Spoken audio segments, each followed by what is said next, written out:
Câu chuyện về những món ăn tệ nhất thế giới bắt đầu từ một bảng xếp hạng tưởng như vô thưởng vô phạt của Taste Atlas. Nhưng chỉ sau vài giờ đồng hồ công bố, nó giống như một quả bom rơi thẳng vào lòng tự ái ẩm thực của cả thế giới. Người Thụy Điển, người Iceland, người Chile, người Anh, ai cũng có lý do để bênh vực món ăn của mình. Và bạn sẽ thấy một điều rất thú vị, phần lớn những món ăn bị chê không phải vì chúng dở thực sự, mà vì chúng quá lạ lẫm với phần còn lại của thế giới. Đây là top 10 món ăn được bình chọn là dở nhất thế giới. Hãy xem có món nào tới từ Việt Nam hay không. Đầu tiên là một món có tên là Pizza Vulcanen của Thụy Điển. Nếu bạn từng nghĩ pizza chỉ là đế bánh, sốt cà chua, phô mai và vài topping đơn giản, thì Pizza Vulcanen sẽ khiến bạn phải nghĩ lại hoàn toàn. Món ăn này rất bất ngờ, rất khác người và rất Thụy Điển, nơi mà họ quyết định đã ăn là phải ăn cho đã và không có chuyện nửa vời. Hình dung đơn giản như thế này. Pizza Vulcanen trên mặt bánh là một vòng tròn thịt dày đặc, từ jambon, salami cho đến thịt xông khói, thịt bò. Phô mai thì không phải rắc cho có mà là phủ kín như tuyết rơi. Nhưng đỉnh cao nằm ở chính giữa, một miệng núi lửa đúng nghĩa, nơi khoai tây chiên và salad được nhồi đầy, rồi dưới thêm các loại sốt béo ngậy như là kem nữa. Khi cắt ra, mọi thứ trào ra bên ngoài giống như là núi lửa phun trào. Vấn đề là với rất nhiều người, đây không còn là pizza nữa mà là một bữa ăn quá tải. Bạn ăn một miếng mà cảm giác như vừa ăn xong cả một bữa tiệc. Béo, mặn, ngậy, tất cả dồn dập, không có khoảng nghỉ và không có sự tinh tế ở đây. Nhưng đối với người Thụy Điển, đặc biệt là giới trẻ, đây lại là món ăn rất đã. Một món ăn để tụ tập bạn bè, để chia sẻ và để ăn cho vui. Nhìn theo cách đó, Pizza Vulcanen không phải là thất bại, mà là một tuyên ngôn, ăn uống cũng có thể là một trải nghiệm giải trí. Nếu như Pizza Vulcanen ở Thụy Điển lại gây sốc về sự quá nhiều, thì lại có một món ăn ở Iceland gây sốc bởi vì nó rất khác người. Bạn sẽ không thể hình dung nổi đâu, món ăn này chính là đầu cừu bổ đôi giữ nguyên hình dạng, và khi bưng ra thì bạn nhìn thấy tất cả, mắt, răng, lưỡi, tai, không giấu đi đâu được cả. Và đây chính là điểm khiến nhiều người chào thua ngay từ cái nhìn đầu tiên. Nhưng nếu lùi lại một chút và nhìn vào lịch sử của Iceland, bạn sẽ hiểu vì sao món ăn này tồn tại. Iceland là một trong những nơi khắc nghiệt nhất châu Âu, đất đai ít, mùa đông dài, thực phẩm khan hiếm. Trong hoàn cảnh đó, việc tận dụng mọi phần của con vật không phải là lựa chọn mà là bắt buộc. Món ăn này cũng không hẳn là kỳ dị mà là sản phẩm của sự sinh tồn. Điều thú vị là nếu vượt qua được rào cản tâm lý, nhiều người nhận xét rằng phần má cừu rất mềm, phần lưỡi thì béo và đậm vị, tất cả về mặt hương vị thì không hề tệ. Chỉ là bạn có dám ăn khi nhìn lại hay không mà thôi. Nghe thì hơi giống thủ lợn của Việt Nam. Tiếp tục ở Iceland còn một món ăn nữa gọi là Þorramatr, giống như một bài thi tổng hợp. Đây không phải là một món ăn cụ thể mà là một mâm cỗ truyền thống Iceland xuất hiện trong khoảng thời gian giữa mùa đông lạnh nhất ở Iceland. Và trên mâm đó bạn sẽ thấy đủ thứ mà người hiện đại có thể không muốn thử.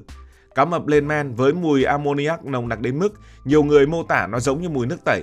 Thịt cừu xông khói, nội tạng, muối chua, xúc xích huyết, tức là ở đây xúc xích làm từ tiết, và tất nhiên là cả đầu cừu. Giống như một ác mộng ẩm thực, nhưng thật ra đây lại là một cuốn sách lịch sử sống. Mỗi món đều kể một câu chuyện về cách người Iceland cổ đại bảo quản thực phẩm khi không có tủ lạnh, không có siêu thị và không có lựa chọn. Họ lên men, phơi khô, chôn xuống đất, họ làm mọi thứ để sống sót qua mùa đông. Thế nên khi ăn thử, bạn đang không chỉ ăn, bạn đang nếm cả một quá khứ khắc nghiệt, và có lẽ chính vì thế mà người Iceland vẫn giữ nó, dù biết rằng phần còn lại của thế giới có thể sẽ bị sốc. Chuyển đến món thứ tư, món này được gọi là bánh tiết. Nếu bạn là người Việt, việc ăn tiết động vật có lẽ không quá xa lạ, nhưng khi tiết xuất hiện trong một chiếc bánh kiểu như là bánh pancake thì câu chuyện trở nên khác hẳn. Bánh tiết của người Thụy Điển chính là một phiên bản như vậy, nhưng thay vì chỉ có bột, trứng, sữa, người ta lại thêm cả tiết để tăng dinh dưỡng. Kết quả là một chiếc bánh màu nâu sẫm, vị đậm hơn và hơi tanh nhẹ. Để cân bằng, người ta thường ăn kèm với một loại mứt của một quả chua ngọt, giống như mứt dâu nhưng có vị gắt hơn. Sự kết hợp này tạo ra một trải nghiệm khá thú vị, vừa ngọt vừa mặn và có chút kim loại đặc trưng của máu. Với người bản địa, đây là một món ăn quen thuộc, thậm chí là một trong những món ăn rất phổ biến.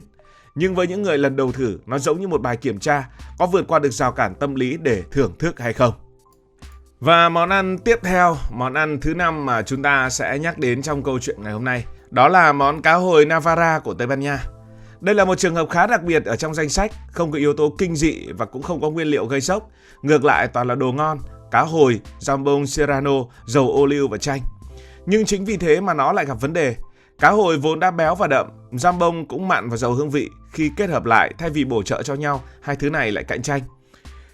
Kết quả là một món ăn mà mọi thứ đều quá nổi bật và không có gì làm nền. Giống như một đội bóng mà tất cả đều muốn làm tiền đạo và không ai chịu làm hậu vệ.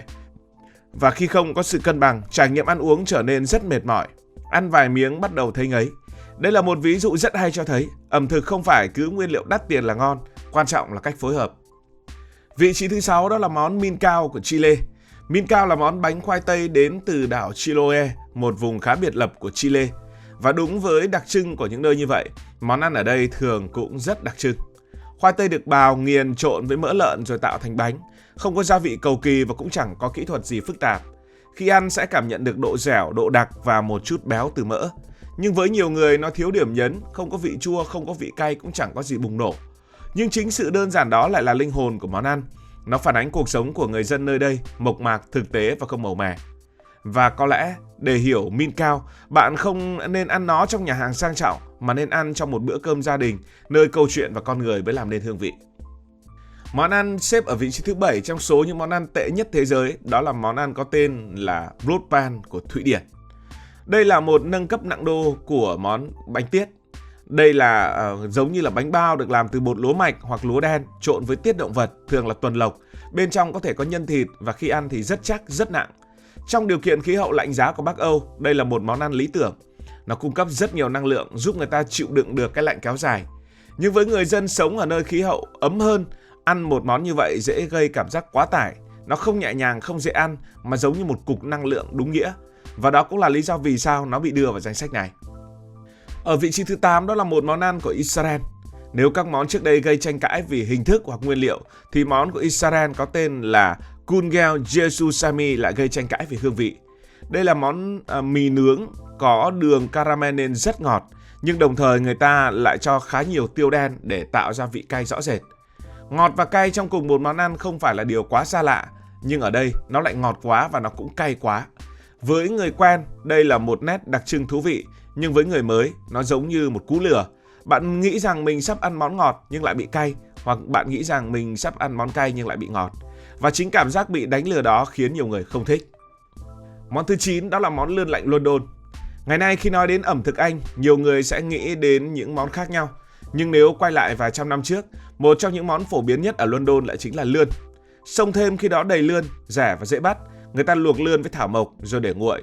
Khi nguội thì keratin ở trong lươn đông lại và tạo thành một lớp thạch bao quanh. Và thế là món lươn lạnh đã ra đời.